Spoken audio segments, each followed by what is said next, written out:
Hosted by you/poly_throwaway3. I, 37M, have been with my partner, 36F, for 17 years. I am the sole provider for my family of 6, partner, 4 kids, and 2 high-energy dogs. I work 5 days a week and sometimes on weekends if we need a little extra cash. My partner is a stay-at-home mom and hasn't worked since our eldest was born, by her own choice. I wake up at 5 a.m., take the dogs out, prepare the kids' lunches/snacks, ensure all school essentials, such as bags, are by the front door, and then head to work at a physically demanding job. The kids are picked up for daycare/school at 7. Due to after-school activities, clubs, etc., they're not home until 6. I come home at 7 and make dinner most nights, help with homework, do bedtime for the little ones, do the dishes, take the dogs out for a longer walk, and put the little ones to bed. If the house is a mess, I will, of course, clean it. I pay for everything: mortgage, bills, insurance, groceries, clothes, toys, technology, after-school activities, dates, and a woman to deep clean the house once a month. My partner wants to go on a 2-week vacation with her friends, which will overlap with a weekend trip I had planned with my brother, whom I rarely get to see as we live far away. She wants me to cancel my trip because she's tired and needs a break. We got into an argument where unkind things were said on both sides, but I am unwilling to budge on this. How do I get through to her that I need some rest? Edit. Hello all, sorry I haven't replied to many comments, but I have read most of them. I've seen a couple of questions I'd like to answer. My children are between 16 and 6. My wife doesn't take anyone to their clubs/activities. The younger children's school finishes at 3 p.m., and their clubs are held at school. The older kids' school finishes at 3:30 p.m. They stay in a club until 4:30 p.m. and then go to a youth group with their cousins until they come home. My eldest makes their way to and from school on their own, while my youngest are picked up and dropped off. The kids are, of course, able to eat breakfast at home, but they often enjoy eating with their friends before school starts at 8. My wife doesn't walk the dogs because she doesn't like to, and frankly, they don't like her. I enjoy my time walking the dogs because it allows me some time to think.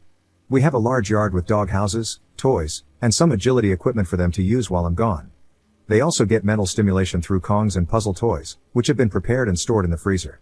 What does my wife do all day? Honestly, she's not isolated. She often tells me about things she's done with her friends, sister, or mother. She goes to the gym and enjoys hobbies such as embroidery, knitting, and some jewelry design. She changes what she likes to do, saying it keeps things fresh. Housework-wise, she does the laundry, I fold and distribute later, and she gives the dogs water and their prepared meals. We have robot vacuums and air purifiers to handle the dog hair, but my wife will vacuum if needed. I wipe the countertops and load the dishwasher after meals. The older kids take care of their own rooms and bathrooms for an allowance. Have you ever not truly noticed something until it's right in front of your face? I was so mad because I wanted to go see my brother and she wanted to go on vacation with her friends. Yes, she wants me to pay for it. And things have been like this for so long that I didn't see how unfair and imbalanced things were until I really started to look at how our duties were distributed. You've all given me a lot to think about. I'll answer some comments later. Update 3 weeks later. Here is the update. It's not good, but it's not totally bad either, because apparently, I've sprouted a backbone. A lot has happened, and I feel like my world is falling apart. This will be long. The following paragraphs provide more background before I get into the update. Some of you have suggested that I enable her behavior, and I'd like to address that to explain how things got this way to begin with. My wife worked from age 16 to 20, but I'd often come home after work during the early stages of her pregnancy, and she would tell me how bad the morning sickness had been and how she was getting in trouble at work for being late or not showing up due to the issues she was having. One night, after a long discussion about things, she suggested that it would be easier and better for her and the baby if she stayed home during the pregnancy. I was reluctant at first because we weren't exactly swimming in cash, but ultimately, the health of my wife and child was more important than a few months of added stress. To save money, we moved in with my wife's older sister and her husband. We split rent and utilities but were still able to save some money. The pregnancy wasn't easy on her. She was often cranky and uncomfortable, and as a result, could be quite mean, rude, and a bit physical. After further discussions with my wife and her sisters, I took on more of the household duties, such as cooking. When my eldest was born, my wife's sister helped with child care while I was at work for the first year. However, after she and my wife had a fight when he was about a year old, we moved into our own place. My wife struggled during the day when I wasn't there to help, so we ultimately decided to put him in a daycare facility. I would drop him off on my way to work and pick him up on my way back home. Once home, one of us would cook dinner while the other watched the baby. Back then, we had no pets, so household duties weren't too much and could be handled with a couple of hours of cleaning on Saturday or Sunday, which we split between us. When my son was 3, my wife's sister offered to help her get a job where she worked. My wife had to go through an interview, but my sister-in-law was confident she'd get the position. My wife was reluctant and nervous about returning to work, but she attended the interview and was offered the job. I don't remember much of our celebrations that night, but it ended with the conception of our second child. My wife told me about the pregnancy when she had been at her new job for just over a month. She stuck it out for a couple more weeks, but was fired due to not showing up for shifts. I asked one of her doctors about the issues she was having early in the pregnancy, back pain, leg pain, nausea, etc., but my wife cut me off before I could finish and asked me to leave the room. When we got home, she berated me for speaking to her doctor as if she were a child and told me that if she wanted something brought up to her doctor regarding her pregnancy, she'd do it herself. She said I had embarrassed her because she knew her body and what was normal and what wasn't. I still thought the issues needed to be addressed with her doctor, but whenever I brought it up, her mood swings would get worse. My mother-in-law came to live with us for a short while when my second child was born, helping out when I returned to work after paternity leave. When my daughter was about 4 months old, my wife expressed that she was having difficulty looking after her by herself during the day. However, my mother-in-law, who had her own life and responsibilities, couldn't stay indefinitely. We had a 2-bedroom apartment at the time, and having her sleep on the couch didn't seem fair to me. So we enrolled my daughter in daycare, and my son went to daycare after nursery as well. I'd pick them both up around 6 p.m. and head home. My wife promised she would speak to her doctor about the possibility of depression, and her mood did improve with the additional help with the children. My wife took on cooking and cleaning duties then, but she struggled as well.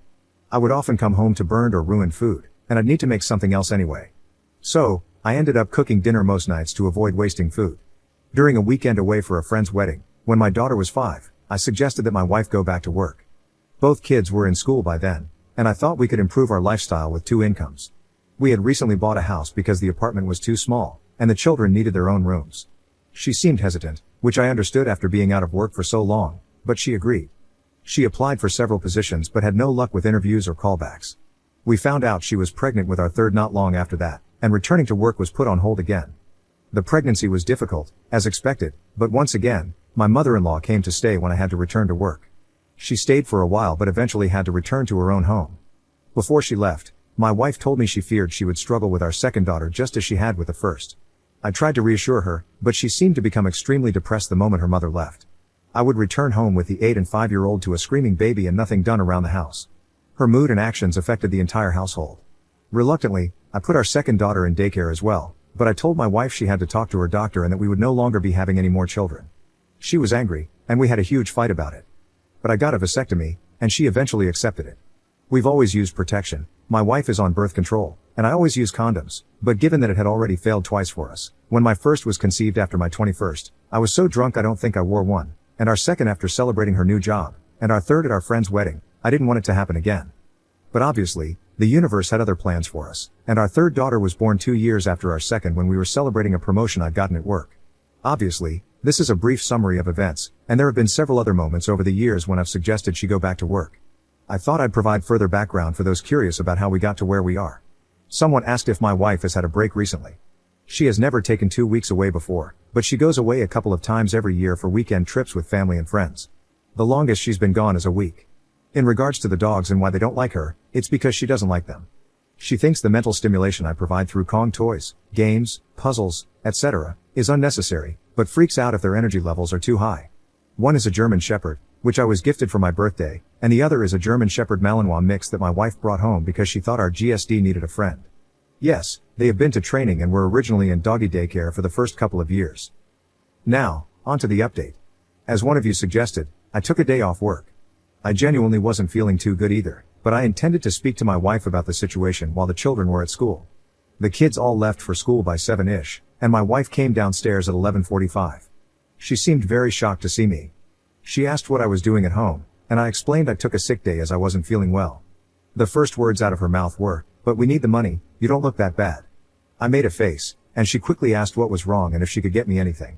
I asked for water, and we sat on the couch, but soon her phone rang, and she went into the kitchen to talk. She came back a while later and asked if I wanted to get something to eat. I said we could make something from the kitchen. She said she wanted to go out, but I said we could order takeout since I wasn't in the mood to go out. The dogs had been sitting by the chest freezer near the pantry, waiting for their lunchtime enrichment for about 10 minutes. I asked if she was going to feed them. She flopped onto the couch and asked me to do it. I said no. She asked again, and I said no again. She glared at me but eventually got up and fed them. She kept asking me to take her out several times, and I kept saying no. I was starting to get a migraine, which I told her, but she continued asking, suggesting we could go shopping, she could get her nails done, and we could enjoy the day together. I refused again and said we had something to talk about. She agreed but then went upstairs. She came back down 40 minutes later, dressed up, and said if I wasn't going to take her out, she'd go herself. I tried to get her to sit down so we could talk, but she blew me a kiss at the door and rushed outside without even locking it. While she was out, I took some of your advice and canceled the cleaning lady we have. I apologized to her, as I really did like her, but she was very understanding, and I think we parted on good terms. She returned home at 8 p.m. and immediately asked where dinner was. I told her the kids and I had already eaten. She then asked where her dinner was, and I told her she'd have to make something for herself. She said she'd just order something, and I told her no. This gave her pause, and she looked at me like I just told her she had to starve. She said she couldn't cook, and I told her I knew she was perfectly capable of making something. We have plenty of food, she doesn't need to be Gordon Ramsay to heat up a tin of soup or something on the stove. She left again and returned 30 minutes later with McDonald's just for herself, which set the younger kids off. Yes, they'd already eaten, but she walked in the door finishing her burger and drink with an empty bag and McFlurry tub. Our youngest asked why she didn't bring her any ice cream, and my wife replied, "Daddy said I wasn't allowed to." I did not say this, and it took more strength than I'd like to admit not to yell at her in front of our daughter. After the kids were in bed, I asked my wife to sit down and talk about the situation regarding our trips. She asked if I had rescheduled with my brother, and I firmly told her no, and that I wouldn't be. I tried to have a calm conversation. I explained that I felt our duties were incredibly uneven and that I'd like for her to take on more responsibilities with the children in the house. She argued that she does enough, so I asked her to make a list of what she actually does. She listed laundry, feeding the dogs, making doctor's appointments, and grocery shopping. I brought out my own list, detailing everything I've shared with you so far, and added that I create the dogs' meals, she simply has to give it to them. I also fold and distribute laundry, take the kids to their doctor's appointments, and pointed out that groceries are ordered through an app on her phone, delivered to the house, and I'm the one who puts them away. At that point, she got up. I asked what she was doing, and she said she was going upstairs. I didn't argue, as I didn't want it to escalate into a fight and risk waking the kids. She was visibly shaking with anger. A while later, I went upstairs as well. She was on the phone with someone, and when I entered the room, she demanded I leave and sleep on the couch. I refused and climbed into bed. She hung up the phone and demanded again that I sleep on the couch, and again, I refused. She then grabbed me and physically tried to drag me out. That led to a fight, and I ended up sleeping on the couch because I didn't want her to wake the kids. The following days were much of the same. I've stopped folding and putting away her laundry. I still do it for myself and the younger kids, and my two oldest take their own piles and put them away. I continue to cook for the kids, but I've told my wife that she needs to make her own meals. Petty, I know, but I felt like something had to change. I think my eldest heard us arguing because he asked if he could take the dogs out for a couple of walks with his friend during the week. He has, and he says he's enjoying it, but I think he and my wife had an argument the other day because he's been very distant with her, and things just feel off. He's asked me about 3 times if I love him. Of course, I've reassured him that there is nothing he could ever do to change that. Yes, I've tried to talk to him about it, but he doesn't want to open up yet, and I need to respect that. I think pushing him might be a mistake. Thursday night, my wife asked if we could have a drink, as I had to leave on Friday to see my brother. I had one, but it went straight to my head, and honestly, I just wanted to sleep. She kept trying to initiate bedroom intimacy, but I wasn't in the mood. I woke up Friday morning, and my wife was gone, along with her suitcase. I've texted and called, but there's been no answer other than a text saying we'd talk about it when she gets back. She ignored me and went on her trip anyway, and I am furious. I left her some cash in the bank account she has access to, but I've moved everything else into another account. I had to call my brother to explain why I wouldn't be coming to see him, and on Saturday, he arrived with my nephew and 2 nieces. The house is very full, but honestly, it feels more open than it has in a long, long time. The kids seem relaxed, and so do the dogs. I don't know what will happen with my wife, but I'm done. I can't afford a lawyer right now, and unfortunately, I don't know anyone who could give me a deal or do me a favor, but this marriage is over. It should have been a long time ago. Op on if his wife might have undiagnosed health problems including PPD. I spoke to her doctor about the issues she was having because she wouldn't. When the doctor asked her what was going on and how she was feeling, she would say the pregnancy was fine and that she had no issues. Yet at home, all I heard was how hard things were, how sick she felt, and how sore she was, along with the constant screaming and yelling at me. I went to the bed because I'm 6 feet 5 inches and work a physically and mentally demanding job. It's not good for my body to sleep on a 2-seater couch. I needed to rest since I had work in the morning. She escalated the situation and got physical, not me. She made the argument worse, not me. Undiagnosed PPD? She's been to her doctor, who diagnosed her with nothing. She told me that herself. And as for me knocking her up, it takes 2 people to create a child. We don't live in America, and my wife is pro-choice. If she had wanted to terminate the pregnancy, she had the ability to do so. After our second child was born, I told her I didn't think having more kids was a good idea, but she insisted. I said the same thing after our third, and even after my vasectomy, and she lost her mind. Let her go on vacation and feel like herself for the first time in forever? Did she not feel like herself when she went on multiple weekend trips with her friends last year? Or when she goes out for lunch dates with the girls every month? Do you know the last time I saw my brother in person? Before the pandemic. He's here to support me. If you think it's fine for my wife to go on vacation so I can't, then it's perfectly reasonable that my brother can come to the home I pay for when I need him. Are you my wife? Second update 6 hours later. I'm not going to add this to the post as it's already long enough. Please excuse any spelling mistakes as I'm so tired. Thank you all, but I'm not in America. I know a lot of you have suggested I message her, telling her I'm going to divorce her, etc., but I think I'm going to play it cool, act like I've accepted her decision so she's not on guard. I know she's said something to my son, but he won't tell me what it is, and I feel like if I push him, he might not ever open up. My nephew and he are hanging out a lot, they're close despite not seeing each other much, so I'm hoping he might confide in him and maybe eventually open up. I'm not just letting this go, we will talk, but I don't want to push him too much. I'm not a lightweight, I can drink, but I've been exhausted, and I mean very exhausted, for some time now. I think that's maybe why I passed out after just one drink. But I would be lying to myself and to you if I said I wasn't suspicious. I'm suspicious of a lot now. I swear, I'm not an idiot, but I really feel like one right now. Some of you have suggested I get the kids' DNA tested, especially my youngest. While I know this is likely something I'll have to do, it breaks my heart to think they might not be mine. My girls all look the same, just older versions of each other, so if I have to test the youngest, I'll have to test them all. I never wanted kids, which is why I've always used condoms. I'm not the biggest fan of them, but I love my kids, these kids, no matter what. Regardless of the DNA test results, they are mine. But I fear if it comes back that they're not, it could damage our relationship. My brother has read my posts and spent the last few days telling me everything he hates about my wife, obviously not in front of the kids. He's pretty funny, and I feel like I haven't laughed like this in a long time. He says he's going to make a Reddit account, Lord knows what he'll say. Writing this update has really opened my eyes even more. I can now see how the timing of me wanting her to go back to work lines up with each pregnancy. But when these things are years apart, and you're focused on supporting the family and managing work, your brain sometimes pushes these thoughts away. Then something triggers them, and suddenly, you're slapped in the face with the realization that your entire relationship might be built on a mountain of lies. She has her phone and iPad with her, so I can't check any of that, but I'm going to be going through her things. Is it an invasion of privacy? Likely. Do I care right now? No. I feel like I've wasted the majority of my life, my good years, and it feels horrible to say that when I have 4 kids. I promise I don't mean they're a waste. As I said in the post, this marriage is over. I'm done. My kids deserve better, but I won't be alone when I confront her. As I mentioned before, she can get handsy, and no, I've never retaliated, and I don't want to be put in a position where I'd need to. I want to thank all of you for your comments, insight, and kindness. I know I haven't replied to many comments, but there are so many, and I don't have much time right now. I am trying to respond to DMs, as that seems easier to manage. I'm thinking about asking my sister-in-law what really happened with my wife in that job, but I don't want to come off as suspicious. My sister-in-law is kind, but she's also my wife's sister, so her loyalty likely lies with her. I don't want to tip off my soon-to-be ex. Does anyone have ideas on how I can bring this up naturally? It seems strange to ask about a job my wife held briefly years ago. I wish you all the best. Op on the accusations for not respecting his wife's needs and wants. How do I not respect her needs or wants? I pay for everything and handle the majority of the child and pet care, as well as most of the housework. I haven't gone on vacation in years because I've been providing for my family. For 17 years, I've given her everything she's wanted, and yet she couldn't give me a single weekend with my brother. Why couldn't we both go on vacation? Because I don't have the money to fund a 2-week trip for her.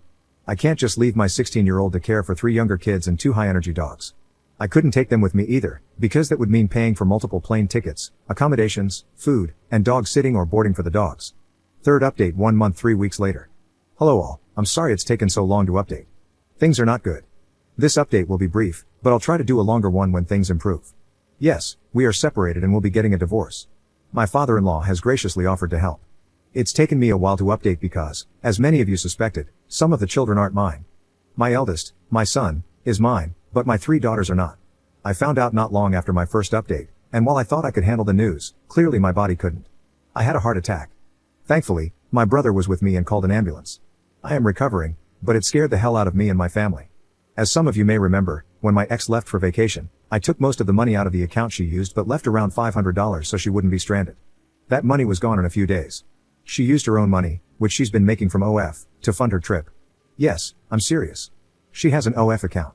My son, who had offered to take the dogs out for me during his lunch/free class time, walked in on his mother making content in the living room. She told him that I wasn't making enough money for the family to survive and that she had to do OF to help support us. She also told him that I was ashamed and embarrassed by it, and that I would be very unhappy and hurt if he ever mentioned it. She even told him that speaking up could ruin our marriage and lead to a divorce. My in-laws know everything now, as my brother had to call them to help watch the kids while I was in the hospital. My father-in-law is furious, and my mother-in-law is just devastated. She keeps apologizing to me, like she's the one who betrayed me. My ex has moved out. She initially tried to make me leave so she could stay in the house with the kids, but after a conversation with her father, she's now renting a place. My eldest daughter and son know the girls aren't mine. My ex told them after they said they didn't want to live with her in her new place. My mother-in-law was with them at the time and, according to my daughter, began screaming at my ex for her behavior. My youngest two don't know yet, but they will. This isn't something I can keep from them forever. They already know something is up. I've cut back my hours at work and have been able to work from home. It's a desk job for now, but I'm really thankful to my boss for being flexible and working with me on this. When I got home, I found out that my mother-in-law and one of my sisters-in-law had cleared out my ex-wife's hobby space and turned it into an office/den for me. I'm very grateful for their support during all of this. I know it can't be easy for them to take the side of their daughter/sister's ex-partner during a breakup, but I truly appreciate their kindness. While things aren't great by any stretch of the imagination, I feel oddly strange. Things seem calmer without my ex in the house. There's more laughter around, and even the dogs seem more at ease. But I am so angry. Obviously, that's not good for my heart, but I feel like I've wasted a huge chunk of my life raising kids that aren't mine in a marriage that was messed up from the beginning. Now, please don't take that as me saying I regret my girls. I don't at all. They're smart, beautiful, cheeky little weirdos that I love with all my heart. But the betrayal stings. The fact that I've been working my ass off for years while she's been making thousands on OF and keeping it to herself stings even more. I'm ashamed, humiliated, embarrassed, angry, and relieved. It's a mess of emotions in my head. But I know I'll get through it. I have to, for my kids and my dogs.